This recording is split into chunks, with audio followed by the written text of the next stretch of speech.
In the Cosmere there are, of course, many planets that have shards invested on them. Some of these planets are young and newly created, like Scadrial. Some have a single shard invested, like Nalthis. Others have 2 shards that have both been splintered, like Cell. But there is a planet on the Cosmere that is small, yet feels so massive. There's a planet in the Cosmere that is ancient, but always feels new. There is a planet in the Cosmere that not only has 3 shards invested on it, but where one of those shards has been splintered, one was forcibly locked into the planet, and the other is scheming behind the scenes to achieve things we could only guess at. A planet that has drawn the attention of many worldhoppers and some mysterious organizations.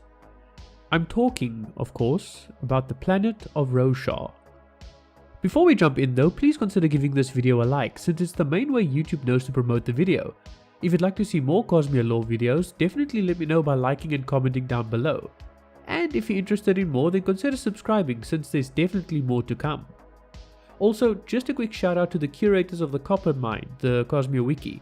Without the awesome people over there, videos like this definitely wouldn't exist on the channel. Now, to cover some basics, Roshar is a planet in the Cosmere and one of 13 planets in the Rosharan system. It is also the name of the supercontinent that contains all of the planet's known inhabitants, and is the second planet from the system's sun, orbiting between Ashen and Braze. The people from Roshar are called Rosharans, and at night they can see the planet's 3 orbiting moons. But there must be more to this planet, of course.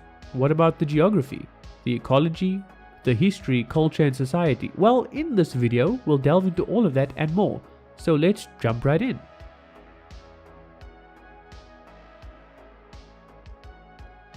At one point in Roshar's past, there were no large landmasses. The supercontinent was designed by Adonalsium and is the only continent on the planet, though not necessarily the only landmass.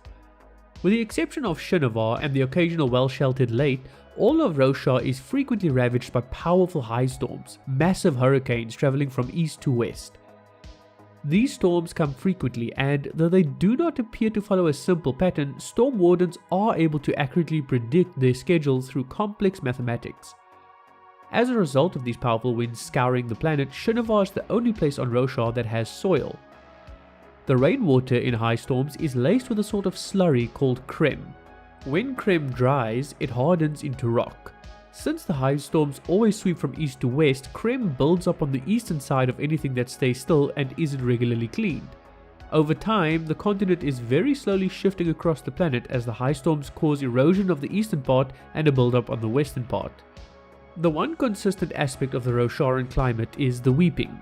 The weeping occurs every 500 days and consists of 4 weeks of steady creme-free rain. The middle day of those 4 weeks is known as light day and alternates between being one clear day in the midst of the rain and being a high storm. There are typically fewer high storms in the week leading up to the weeping, and the seasons following the weeping typically have weaker storms, making them good for farming. Beyond this, the seasons are about as random as the high storms. They can be roughly predicted by storm wardens, but tend to last a few weeks and don't follow any obvious pattern. One of the many factors that make Roshar unique compared to other Cosmere worlds is the overabundance of spren. Spren are small pieces of investiture that have acquired sentience and, in some cases, sapience, through the influence of Roshar's living creatures. They are a mix of different shardic investiture, mainly honor and cultivation, and exist mostly in the cognitive realm. However, they can and will often become partially visible in the physical realm, and some transition there entirely. 3 main groups of spren can be recognized. The nature spren correspond to various natural phenomena such as wind spren or flame spren, which appear in the presence of wind and fire respectively. Emotion spren are attracted to emotions, such as fear spren appearing when one is afraid, or glory spren for when people feel intense pride. However, a natural phenomenon or an emotion will not necessarily summon a spren, as they may not be present in the physical place's cognitive equivalent. The third group of spren are so-called true spren. Those spren are all sentient and have an organized society in the cognitive realm. They transition to the physical realm only when searching for a prospective night radiant to bond, as the shift robs them of most of their higher functions, which they reclaim through forming a Nahel bond. The radiant spren seem to represent higher concepts such as honor for the honor spren or truth and lies for cryptics. This being said, only some true spren are radiant spren. In addition to those, there is a number of unique Spren who are far more powerful than others. Among those, there is the Night Watcher, who can grant boons and curses, the Stormfather, who controls the High Storms, the Sibling, who controls the Tower City of Irithiru, and Kusikesh the Protector, whose exact nature is currently unclear. The shape and form of Rosharan ecology is influenced by 4 major factors: lower gravity, higher oxygen content, high storms, and Spren. The higher oxygen content and the lower gravity permit the existence of megafauna, while several species of animal are capable of forming Spren bonds, further augmenting their capabilities. However, the most visually notable feature of Rosharan ecology is the way the vast majority of them adapted to high storms. Multiple species of both flora and fauna have developed shells to protect themselves from extreme weather, withdrawing into them whenever any danger approaches. The largest known group of animals on Roshar are crustaceans. Those can be of various sizes, from finger long to 4 stories high. One of the largest crustacean families are cremlings, a group of tiny multi-legged scavengers preying mostly on deceased animals, although they will also feed on uncovered plants after high storms. While most are individuals, some are part of the sleepless swarms, and as such share a sentient hive mind. The largest family of animals on Roshar are known as great shells, which exist both on land and in the seas. All great shells possess gem hearts and utilize them to attract mandras to decrease their own weight. The land great shells include domesticated herbivores known as chulls and 2 large predatory species, the chasm fiend and the extinct lancerin. The marine great shells include the eunerig, which comes on land to pupate and is known to feed on humans, and the taina, the largest animals known to inhabit the Cosmere. Their legs are said to be 60 feet long, while the body itself stretches hundreds of feet tall. The back of taina, which sticks out above the water, is an ecosystem of its own, inhabited by multiple species of plants and animals as well as humans.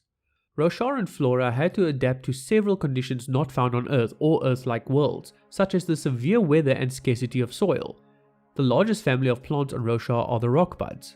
They are characterized by having a thick outer shell from which they take their name, and tendrils which retract into the shell upon detecting danger. The Rosharan grass, which acts in this way, is likely another subspecies of rockbud, albeit close enough in appearance to shin grass to retain the name. A similar mechanism has been developed by vinebuds, which grow from a sturdy yet elastic stem and rather than spreading their tendrils along the ground, waft them in the air, akin to anemones. Further to the east, where the high storms are the strongest, even such measures are not enough. There, plants grow mostly in sheltered areas such as the chasms and lakes, while remaining sparse in the open air. Contrarily, the west, where the high storms are weakened by the mountain ranges, plants are much less sensitive to stimulation and retract their leaves more slowly. Roshar is known to have developed 2 independent sentient species, Siaamians and Singers. Both of them are humanoid and capable of breeding with humans. Roshar's other sentient species are humans who immigrated there from Ashen, the Iriali, who have since fully integrated with the population of the planet, and the Sleepless, also known as Disian-Amians, who may not be native to the planet. The planet of Roshar predates the Shattering, and it had likely existed for about 12 to 13,000 years by the time of the true desolation. The Singers were the primary inhabitants of Roshar at this time and are likely the Dawn Singers spoken of in modern times. At some point after the Shattering, honor and cultivation settled on Roshar. They were equally invested in the planet originally, though the balance shifted after Honor's death. Humans fled to Roshar from Ashen, another planet in the Rosharan system, after destroying their home planet. Honor and cultivation commanded the Singers to take the humans in, and they were given Shinovar to live in since Shinovar could support the plants and animals they brought. With the humans came odium. The humans, possibly with odium's influence, grew dissatisfied with what they were given. The conflict between the invading humans and the Singers living on Roshar became the first desolation. Some of the Singers were infused with odium's investiture and became the Fused. The Fused did not pass into the Beyond and were instead reborn into the bodies of other Singers. To combat this, the Heralds made a deal with Honor called the Oath Pact. This deal sealed away the Fused on Braze for the time being.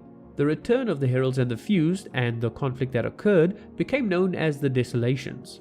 The Spren then started to mimic the Heralds' Honor Blades, and the Knights Radiant were formed, who then also helped to fight and rebuild society after a desolation. At some point during the Desolations, a group of Singers known as the Last Legion was sent to fight in the furthest plains, most likely the ruins of Natanatan on the Shattered Plains. They followed the commands of the fused and took whatever forms were forced upon them.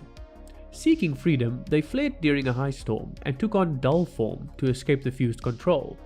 In order to avoid forgetting their knowledge, they composed songs, including Song of Listing, Song of Secrets, and Song of Histories.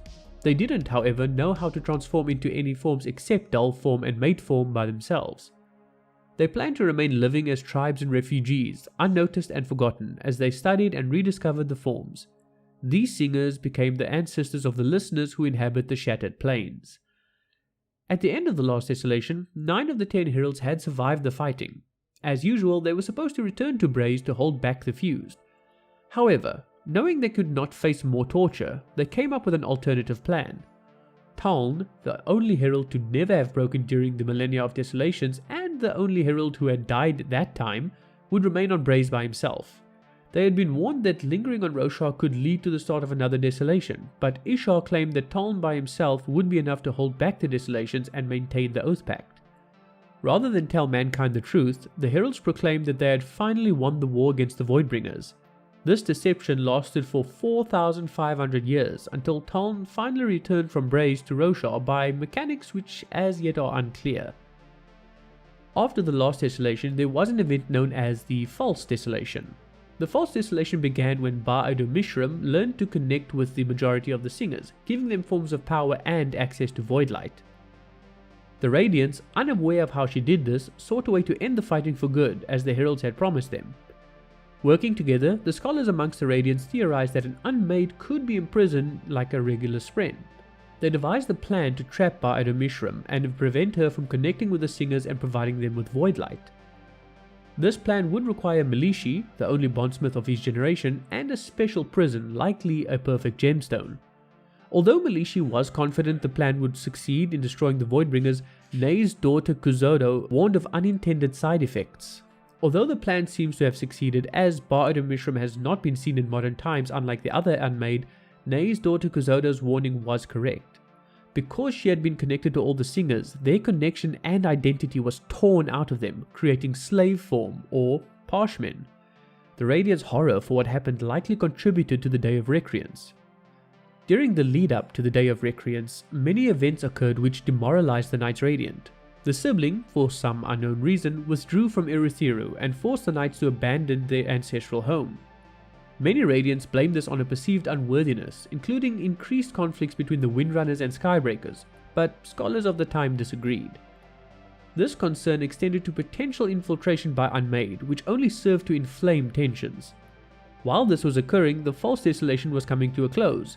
The guilt after imprisoning Ba-Addo-Mishram leading to the singers having their connection and identity ripped out of them likely influenced the Radiants as well.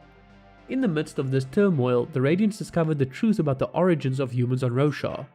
The singers had been the original inhabitants of Roshar, and the humans came as refugees from their homeworld, which they had destroyed with surges.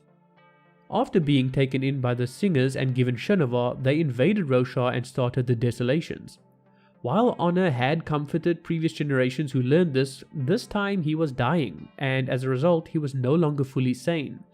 He raved about the Dawn Shards and promised the Radiants they would destroy Roshar as they had their own home world.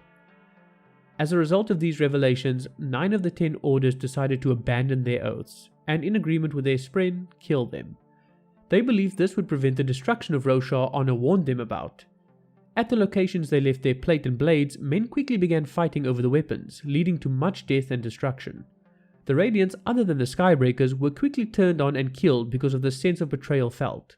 Society for both Spren and humans drastically changed in the aftermath. Those with shard blades quickly consolidated their power. It is likely that this is when Light Eyes truly came to power. The genocide decimated the populations of Spren societies. Most of the surviving Spren were children, forced to spend centuries without nurture or guidance, and some societies took 2,000 years to fully recover. Getting closer to modern-day Roshar, there was another event called the Hierocracy.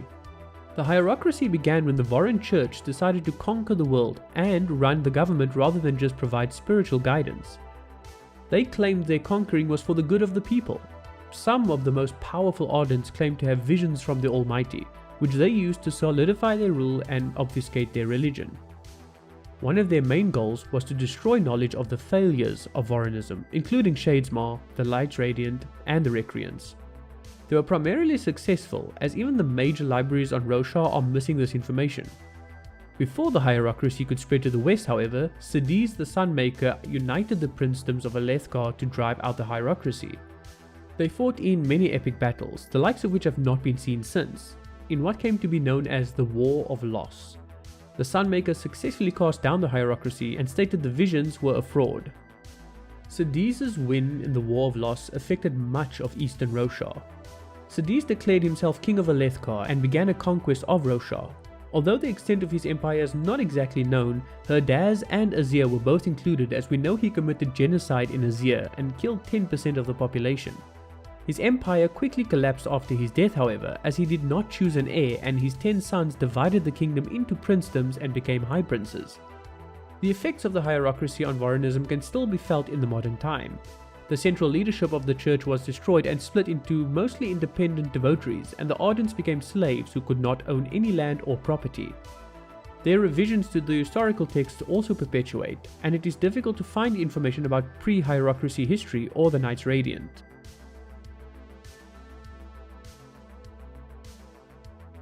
The largest cultural influence on Roshar is Vorinism, and is much of what you interact with on the planet. I did a dedicated video on Vorinism explaining the theology and culture, so if you're interested in it, I definitely recommend checking it out. To avoid repeating myself, however, I'll move on to some other cultural aspects of Roshar that I didn't already cover in that video. For example, let's look at the form of money found on Roshar. The primary form of currency found on Roshar are spheres, pieces of gemstone encased in a sphere of glass with one side flattened to prevent rolling. The gemstones can be any of the 10 pole stones, and there are 3 denominations: chip, mark, and brome. The 10 gemstones are organized into 5 value levels, with some gem types having equivalent values. These value levels are determined by soul casting properties, so unlike on Earth, diamonds, which can only create quartz, crystal, and glass, have the lowest value, and emeralds, which can create grain for food, have the highest. Spheres, like all gems on Roshar, have the ability to hold and leak stormlight. Spheres with light are referred to as infused, and those without are referred to as dun. Although dun spheres can be used as currency, people are suspicious of them because light is the easiest way to determine a sphere is real. Because of their ability to hold stormlight, spheres are commonly used on Roshar as a source of light. The light from spheres is considered to be steadier and more consistent than traditional light sources such as candles. It can be expensive, however, as spheres are also used for currency, so the use of spheres as a source of light is often a sign of wealth. Diamonds are considered the best light source because it is both the cheapest and the closest to natural light. But I suppose that's enough about the money. Let's move on to some more cultural things. For example, what's up with the singers or the Spren? Do they have societies of their own? And if so, how are they shaped? Though once the planet's dominant species, in the era of solitude the singers have been subdued by humans. The majority of their species are Parshmen, singers whose identity and connection have been stripped from them by the capture of Ba-Addo-Mishram, rendering them mostly docile and wordlessly obedient. The singer culture of old has only been preserved by the last legion or listeners on the Shattered Plains, the last enclave of non-Parshman singers on Roshar, and the Fused, spirits of long-dead singers on Braze. Among the listeners, the Fused are considered gods, however they are highly dangerous to interact with, and the listeners fled to what became the Shattered Plains to escape their influence. In the present day, but prior to the Everstorm, they were ruled by the Five, a council composed of representatives from each form the listeners could assume. History and knowledge are passed down among them mostly in the form of songs, set to the rhythms that all singers can attune to. Following the Everstorm, the previously lost identity and connection were restored to the Parshmen, returning them to full sentience. The listeners, on the other hand, were all but decimated, first by the storm and then by becoming possessed by the Fused, with only a small group escaping to the west. The current singer culture, such as it is mostly based around following the word of the Fused like gospel. However, the former Parshmen retained some of the culture of their states of origin. For example, in Azir they attempted to sue the government for back pay, while in Thalena they took to the sea. Now, regarding Spren and their societies within Shadesmar, the sentient Spren have their own countries. Among those is an honest Spren state, with its capital city in the City of Lasting Integrity and a number of strongholds. There's also a high sprint country and a city-state of the cryptics. There are also free cities such as Celebrant where various Spren intermingle. This includes Cultivation Spren which, though ruled by a council called the Ring, do not have holdings of their own. However, even the quote-unquote ethnic Spren states do not appear to be strictly isolationist. For example, Honor Spren military ships are partially crewed by Mist Spren. As the inversion of the physical realm and its supercontinent, Shadesmar is mostly composed of the Sea of Beads, with a number of narrow peninsulas and islands corresponding to the physical rivers and lakes. As such, travel is mostly done by boat. Merchant and military ships pulled by teams of harnessed mandras traverse the vast spaces between the cities, ferrying goods, news and travelers. Trades with lands outside of Roshar isn't unusual. In Celebrant, one may buy canned food, presumably from Scadrial or some worldhopper settlement, and Nalthian artwork. The price of various items is largely based on their permanence in the cognitive realm, with the most persistent objects selling for thousands of bromes. The relationship between various Spren kinds appears to have its own share of political turmoil. Several years prior to the Everstorm, the Honor Spren tried and failed to conquer the rest of Shadesmar, making the other Spren unfriendly towards them. By contrast, cryptics are generally understood to be unwilling to expand beyond their city. However, they are also widely considered to be uncomfortable company. After the events of the Recreants, Spren have mixed opinions about humans. Reachers, Ink Spren and older Honor Spren are generally opposed to any attempt to restore contact, while Cultivation Spren, Cryptics and younger Honor Spren are supportive of new Nahel bonds, albeit cautiously so. Now, other than the Singers, the Spren and the traditional human kingdoms, there are certain societies and organizations that can be found on Roshar. Most of them, of course, are very secretive, and some even come from other planets. There are many secret organizations on Roshar, at least 9 of what we've learned of so far. These include world-hopping organizations with a strong presence on Roshar, such as the Ghostbloods, the Eyrie, the 17th Shard and the Sleepless, as well as strictly Rosharan organizations such as the Skybreakers, the Sons of Honor, the Diagram and the Envisagers. The Eyrie are a Salish group with unknown motivations, though they do sell things on Roshar. The Ghostbloods are a group led by Thydekar, who are trying to establish an investiture monopoly by using the Oathgates and Stormlight. The 17th Shard is an anti-interventionist world-hopping organization. Meanwhile, the Sleepless on Roshar are focused on protecting the Dawn Shard underneath Akina. As for the Rosharan organizations, most of them have goals that in some way relate to Surgebinders and or the True Desolation. For example, the Sons of Honor want to start the True Desolation to bring back the Heralds, while their splinter group, the Envisagers, want to bring back Surgebinders specifically. Counter to that, the Skybreakers want to kill all the Radiants in order to stop the True Desolation. And the Diagram focuses on saving people from what they see as the inevitable True Desolation. It's all quite complex and more than a little confusing at times, though I'm sure we'll get a lot further detail on these organizations and many other things on Roshar in general, since we're only about 4 books in right now. I'll probably have to do an updated version of this video once we've covered a couple more books, but for now I hope this covers some of the basic information about the planet of Roshar for you. Thank you very much for watching. I sincerely appreciate all your time and attention. If you enjoyed the video, please consider leaving a like, since that's one of the biggest metrics that YouTube looks at when recommending it. And if you'd like to see more, please hit that subscribe button so that you can be notified of future videos. Take care, and we'll talk again very soon.